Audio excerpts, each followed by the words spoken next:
Ma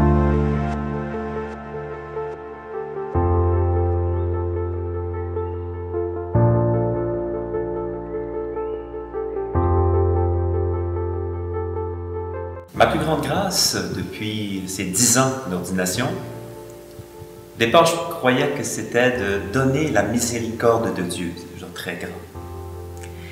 Mais lorsque j'ai compris, tout en célébrant l'Eucharistie, que chaque messe était une noce, et Jésus était celui qui, comme époux, venait en fait se donner à son épouse, corps et âme.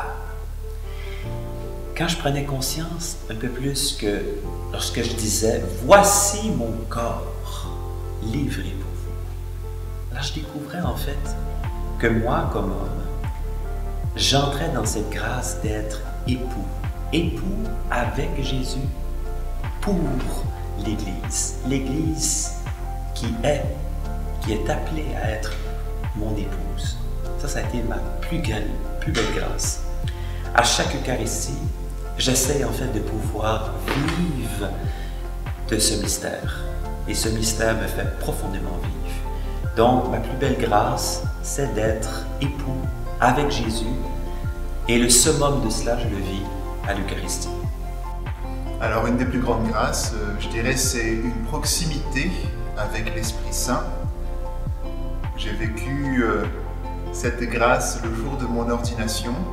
Et aussi le lendemain, lors de ma première messe, j'ai vraiment senti dans mon cœur que l'Esprit Saint voulait prendre une plus grande place dans ma vie. Et un exemple que je donnerai, c'est à travers l'homélétique. Quand je me préparais à devenir prêtre, j'avoue que l'homélétique, c'était quelque chose qui m'effrayait un peu. Je me demandais comment je pourrais rendre compte de la parole de Dieu à tous les jours à travers l'homélétique. J'avais peur du syndrome de la page blanche, très honnêtement. Et le jour de mon ordination et le lendemain aussi à ma première messe, j'ai vraiment senti que l'Esprit Saint m'accompagnait. C'est comme s'il me demandait « Veux-tu, acceptes-tu que je parle à travers toi ?» Et j'ai été très surpris de voir à quel point à travers la messe, à travers l'homélie, l'Esprit Saint me guidait.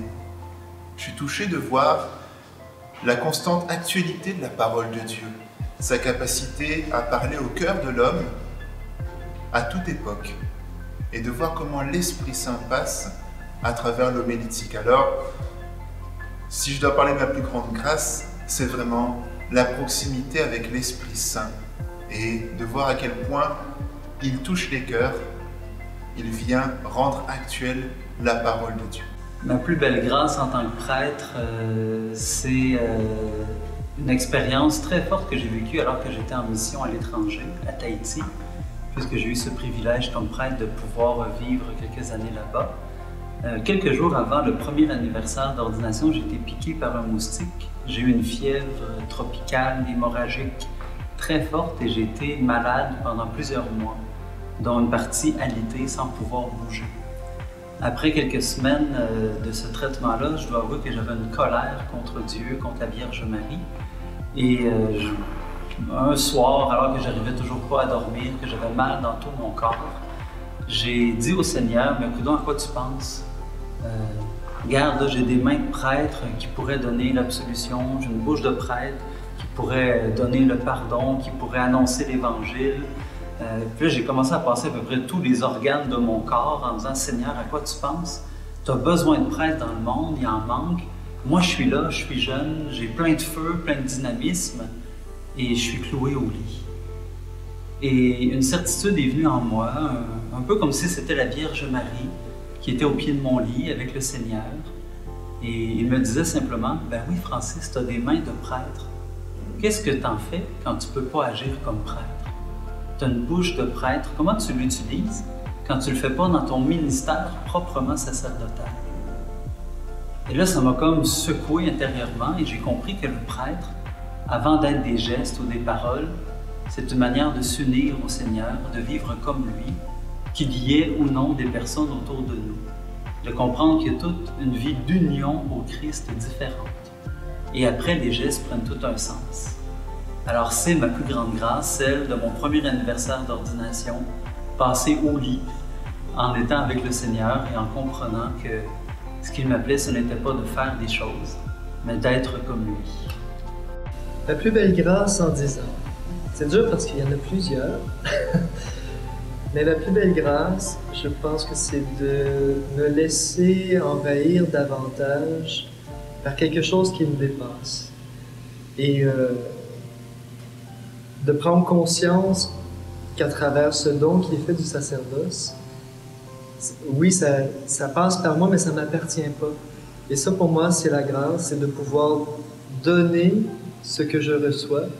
Et c'est ça qui me fait profondément vivre. J'ai conscience que, du moins le Seigneur m'a fait prendre conscience, que c'est un don qui appartient à l'Église et qu'il veut se plaire à passer par l'homme que je suis, dans ses pauvretés, dans ses fragilités.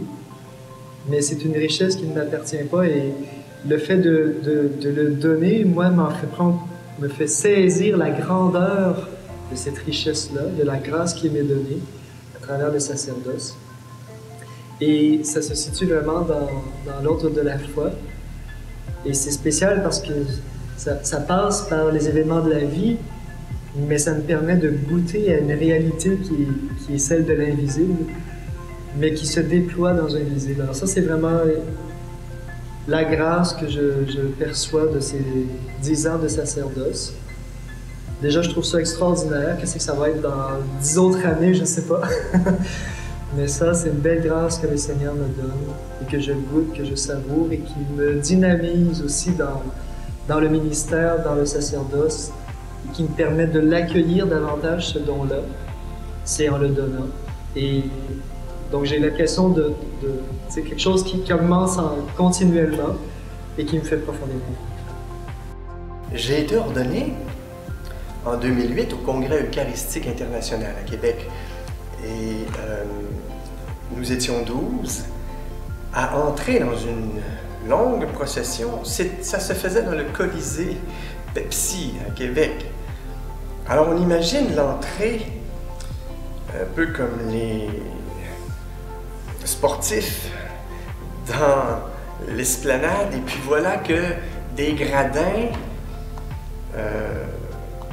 je sais pas, 12, 13 000 personnes applaudissent à tout rompre dans une joie incroyable. Et on nous avait dit, lors de votre ordination, demandez une grâce au Seigneur. Et ce que j'ai demandé, c'était la grâce de demeurer dans la joie du don de ma vie à Jésus.